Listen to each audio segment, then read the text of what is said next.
You hire the people that you talk shit about. You listen to them for your big choices. You leave Julian Assange out to dry. You leave Edward Snowden out to dry. Your supporters are like a second thought in 2020. You're running around with Gavin Newsom, Big Pharma, Phil Murphy, and all of these tyrants, and you don't realize until it's too late.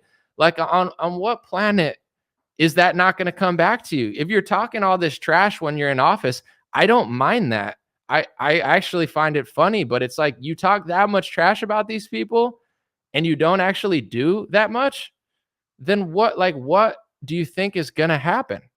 I feel like the Democrats play evil chess and the Republicans are a controlled opposition, fake WWE character that shows up every day to purposely lose. That's how I feel. I might be wrong, but I want to be convinced otherwise, because Democrats are evil genius and evil, I would say, like, strategically. They're playing chess. They're like, when we get in office, we're going to arrest him. That's not good. I stand against it. I stand with Trump. I agree with people. But this is the not so obvious truth. It's like, Trump ran on the policy of locking up his enemy and draining the swamp because he had evidence that they did something actually way more corrupt. I think everybody thinks that Joe Biden and Hillary are more corrupt than Trump.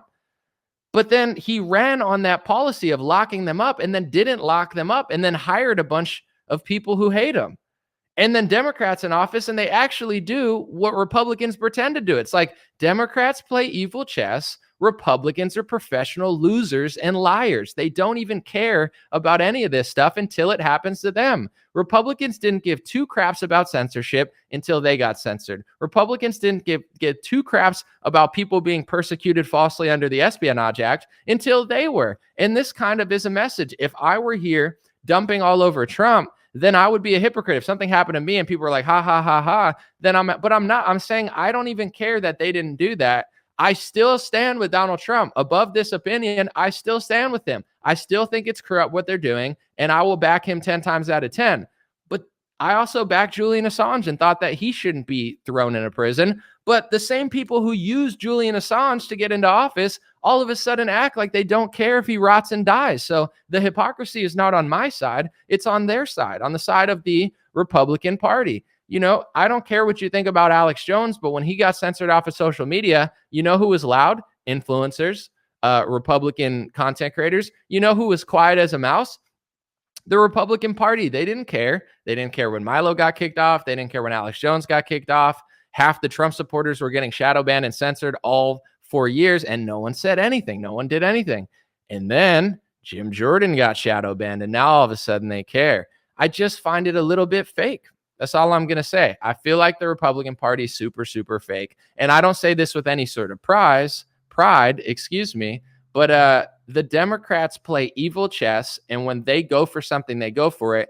The Republicans are all bark and no bite. They run on the process of locking up people more corrupt than Trump, and then they don't. And then they hire people more corrupt than Trump. And then they give money to industries like Big Pharma in a socialist scheme, taxpayer dollars, to an industry that's way more corrupt than Trump. These pharma lobbyists and these pharma shills and these pharma executives are 20 times more corrupt than Donald Trump. But he hired them and gave them socialist money. So then they slap America in the face, and none of the Republicans seem to really care that much. It's like they beat us down for 2 years, and then all of a sudden they get beat down, and everyone's like, I can't believe it. You can't? People say they're angry and sad. Well, the system wants you to be angry and sad and hopeless. I'm not angry, sad, or hopeless. I'm honest. I'm assertive, but I'm not going to cry, just like I didn't cry when they locked the country down. That was evil. I didn't cry then. When Trump was on TV saying Gavin Newsom's doing a great job and, you know, Chris Cuomo and ventilators, I wasn't crying. I didn't feel sad or angry. It was annoying. It definitely was.